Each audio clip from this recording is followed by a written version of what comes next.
Magandang gabi po sa ating lahat mga ka-fishing. Ngayon po ay i-share ko sa inyo ang isang disenyo ng spear gun trigger mechanism. Kanina dinrawing ko na po ng mabilisan para mabilis po nating ma-capture yung idea. Ang design ng trigger mechanism nito ay dalawang link. Ito pong mechanism na ito na siyang hahawak sa spear gun shafting. Ito po yung tinutukoy kong spear gun shafting. Ito yung may mga shadow. At ito naman po yung trigger.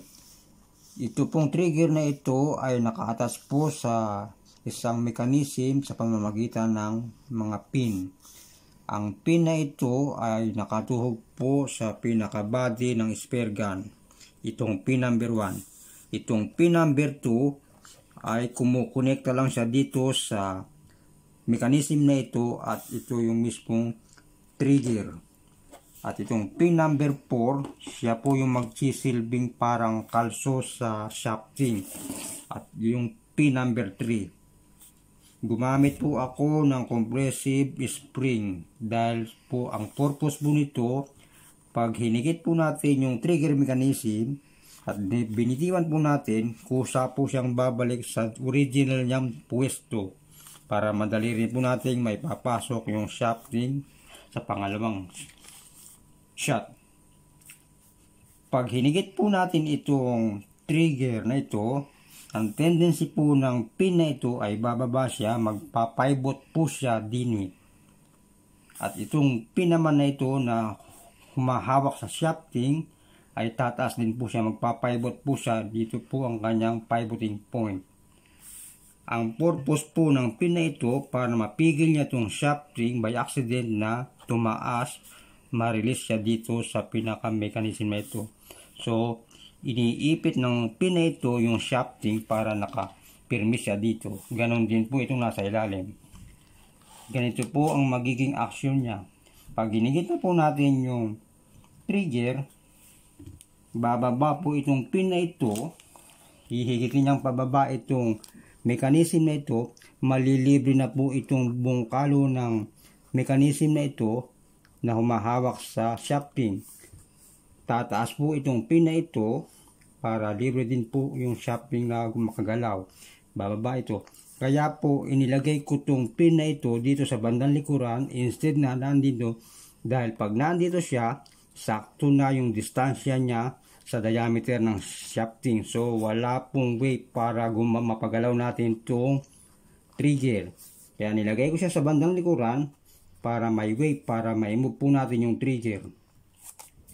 At ito naman pong compressive spring na ginamit ko. Kaya compressive spring ginamit ko, pag nirelease po natin yung trigger, babalik po sa original na position itong trigger dahil sa compressive spring. Nasa gitna po siya, may pin siya, nasa gitna siya ng compressive spring. Hino-hold din po siya ng isang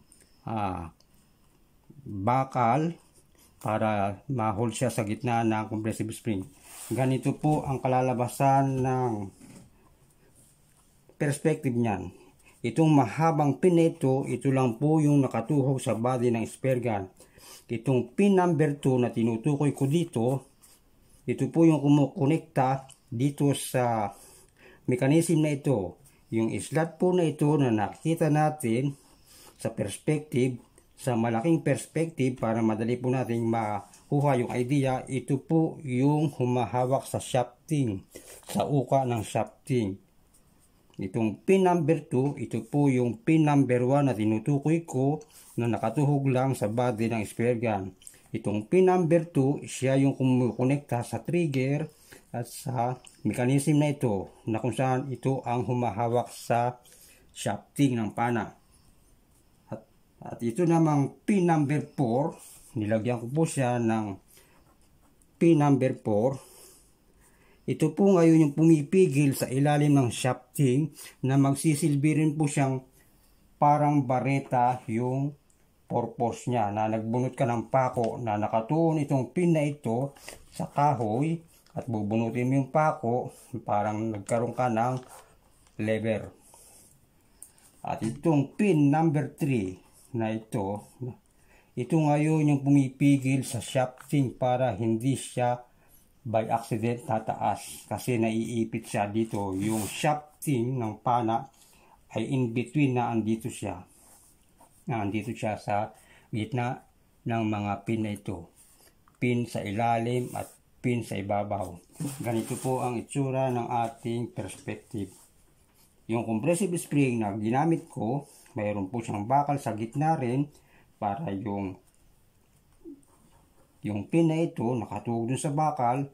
Yung compressive spring na diretso, pag hinigit mo yung trigger, ang tendency ng compressive spring, makokompress siya rito, ma-tensile siya rito, may expand siya rito, makokompress siya rito. Pag nag-release ka ng trigger, babalik siya sa original na posisyon dahil nandito yung pin, nakagitna siya sa compressive spring.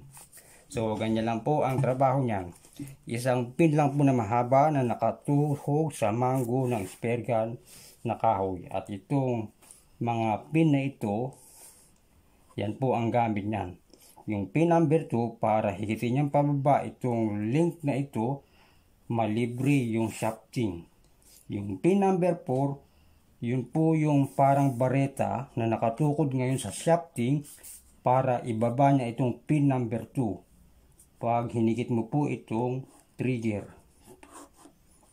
At itong pin number 3 na makikita po natin, safety factor po ito.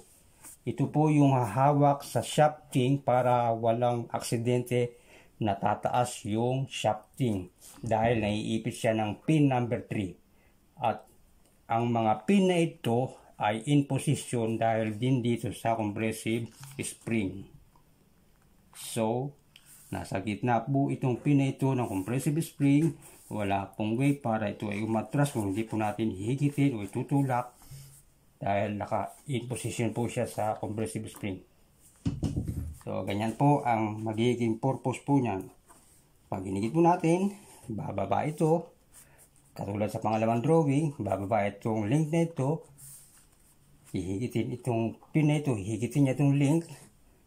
Tataas ito, marirelease po yung shafting. So, isang butas lang po doon sa kahoy para sa kombinasyon ng trigger mechanism na ito. Yung 4 na pin, para lang to sa connector nito dito.